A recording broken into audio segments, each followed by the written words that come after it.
સુમુલ ડેરીમાં વ્યવસ્થાપક કમિટીની ચૂંટણી પહેલા જ વર્તમાન પ્રમુખ માનસી પટેલ અને ઉપપ્રમુખ રાજુ પાઠક સામે આરપારની લડાઈ શરૂ થઈ ગઈ છે। ભાજપ સામે ભાજપના જ હોદ્દેદારો એકબીજા સામે મેદાનમાં ઉતર્યા છે। જો કે વિતેલા 5 વર્ષમાં પ્રમુખ અને ઉપપ્રમુખની લડાઈમાં ડેરીનો ખો નીકળી ગયો છે। બીજી તરફ બહારથી દૂધ લાવીને સુમુલ ડેરીમાં પધરાવવાનો ધીકતો ધંધો વિતેલા 2 વર્ષમાં વધી ગયો છે। કામરેજમાં વિતેલા 2 વર્ષમાં દૂધની આવક 1.5 કરોડ લીટર વધી ગઈ છે। હવે કામરેજ વિસ્તારમાં પશુઓની સંખ્યાની ગણતરી કરવામાં આવે તો મસમોટું ભોપાળું બહાર આવે તેમ છે। બહારથી દૂધ લાવીને સુમુલમાં ભરનારા સામે કાર્યવાહી કરવા માટે અવાજ ઉઠાવનારાઓને માર ખાવાનો વખત આવ્યો હતો। હવે બહારથી દૂધ લાવીને સુમુલ ડેરીમાં પધરાવવા મુદ્દે વિવાદનો મધપૂડો છંછેડાતા સુરત જિલ્લા રજિસ્ટ્રારે સરકારી પત્ર જારી કરી સૂચિત મંડળીઓ અને મંડળો પાસેથી દૂધ ખરીદવાનું તાત્કાલિક અસરથી બંધ કરી દેવા આદેશ જારી કર્યો છે। સુમુલ ડેરીમાં પ્રમુખ માનસી પટેલ અને ઉપપ્રમુખ રાજુ પાઠક વચ્ચે ચાલી રહેલી રાજકીય લડાઈથી માંડીને 1000 કરોડના ભ્રષ્ટાચારની તપાસ, બહારથી દૂધ લાવીને સુમુલ ડેરીને પધરાવવા સહિતના મુદ્દાઓ સંદર્ભે રાજ્યના મુખ્યમંત્રીને ફરિયાદ કરવામાં આવી છે। દર્શન નાયકે મુખ્યમંત્રીને લેખિતમાં ફરિયાદ કરી છે। આ સાથે જ પતિગાડિત દૂધ મંડળીમાં પશુઓની સંખ્યા કરતાં વધારે દૂધ ભરવામાં આવતું હોવા અંગે પણ ફરિયાદ કરી છે। તેવી જ રીતે કુકરમુંડા દૂધ મંડળીમાં પશુઓની સંખ્યા સામે ભરવામાં આવતા દૂધની જથ્થાની વિગત સાથે ફરિયાદ કરાઈ છે।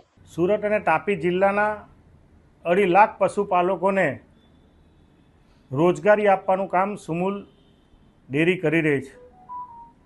છેલ્લા 10 વર્ષથી વધુ સમયથી ભારતીય જનતા પાર્ટીના મેન્ડેટવાળી સુમુલની બોર્ડ જે રીતે પશુપાલકોની સાથે સહકારી સંસ્થામાં પણ મોટા પ્રમાણમાં ગેરરીતિ કરીને ભ્રષ્ટાચાર કરીને સમગ્ર બોર્ડ આજે પશુપાલકોની સાથે છેતરપિંડી કરી રહી હોય અને જેની સાથે સંકળાયેલા જે દૂધ છે એ દૂધને વાપરનારાના સ્વાસ્થ્યની સાથે પણ ચેડા થાય એ પ્રકારનું કૃત્યો હાલમાં ઘણા સમયથી સુમુલમાં ચાલે છે।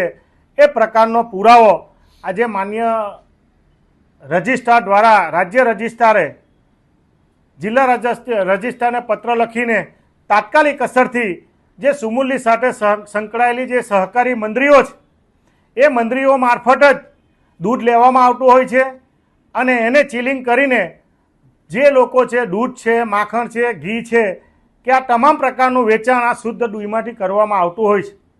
પરંતુ આ મેન્ડેટવાળી ભારતીય જનતા પાર્ટીની બોર્ડ છેલ્લા ઘણા સમયથી દૂધ બહારથી લાવીને જે અમૂલનો પેટા કાયદા પ્રમાણે અમૂલના કાયદા પ્રમાણે એનો ભંગ કરીને મહારાષ્ટ્રમાંથી મોટા પ્રમાણમાં કરોડો લીટરનું દૂધ સુરતની સુમુલ ડેરીમાં લાવે છે।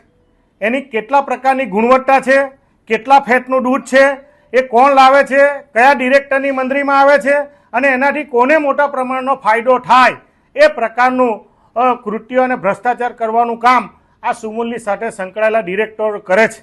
અને એનો તાજો નમૂનો છે, તાજો પુરાવો એ છે કે બોર્ડમાં જ પ્રમુખ અને ઉપપ્રમુખની હાજરીમાં બોર્ડની હાજરીમાં 25 જેટલી મંડળીઓને આ બહારથી દૂધ લાવવા માટે 3.5 કરોડ રૂપિયાનો દંડ કરવામાં આવ્યો અને આ દંડને બચાવવા માટે બોર્ડના જ અમુક સભ્યો જ્યારે કૃત્ય કરતા હોય તો તમે કલ્પના કરો કે 2.5 લાખ પશુપાલકો સાથે અને જે દૂધનો દૂધ વપરાશ કરતા છે એની સાથે કયા પ્રકારનો સ્વાસ્થ્યની સાથે ખિલવાડ કરતા હોય। એટલે સમગ્ર બાબતમાં મેં માનનીય મુખ્યમંત્રીશ્રીને, રાજ્ય રજિસ્ટ્રારને અને સચિવશ્રીને વિનંતી કરી છે કે સમગ્ર આ દૂધનું કૌભાંડ સુરત અને તાપી જિલ્લાના રજિસ્ટ્રારશ્રીના નેજા હેઠળ એ પણ બોર્ડના સભ્ય છે અને એમના નેજા હેઠળ એમને વારંવાર મેં 1000 કરોડ રૂપિયાના પત્રની બાબતમાં હોય, સુમુલની ગેરરીતિની તમામ બાબતના લગભગ 7 થી 8 જેટલા પત્રો અને જે સુમુલમાં વહીવટ ચાલે છે એનો સરકારી ઓડિટનો રિપોર્ટ પણ માંગવામાં આવ્યો હતો, પરંતુ એમાં પણ આ જિલ્લાના રજિસ્ટ્રારો સામેલ છે એવું સ્પષ્ટ દેખાઈ આવે છે। તાત્કાલિક અસરથી સમગ્ર બોર્ડ આમાં સામેલ છે એટલે બોર્ડને તાત્કાલિક અસરથી સસ્પેન્ડ કરવામાં આવે, એક કમિટી બનાવવામાં આવે અને કમિટી મારફત આ બોર્ડમાં કયા કયા ડિરેક્ટરોને કોણ પ્રમુખ ઉપપ્રમુખ બધા સામેલ છે કે નથી અને આ ખોટું દૂધ કેટલા પ્રકારનું કરોડો લીટર દૂધ કાં વપરાયું, એની ગુણવત્તા કેટલી હતી અને એમાંથી કેટલા લોકોને લાભ થયો એ બાબતની તપાસ કરતો પત્ર તાત્કાલિક અસરથી મેં લખ્યો છે. મને ચોક્કસ વિશ્વાસ છે કે ભારતીય જનતા પાર્ટીની સરકાર ઝીરો ટોલરન્સની ભ્રષ્ટાચારની વાત કરતી હોય તો તાત્કાલિક અસરથી સુમુલમાં જે ગેરવહીવટ ચાલે છે એ બાબતમાં તાત્કાલિક અસરથી પગલાં લે અને પશુપાલકોના હિતમાં, લોકોના હિતમાં પગલાં લે એ પ્રકારની માંગણી કરતો પત્ર મેં લખ્યો છે.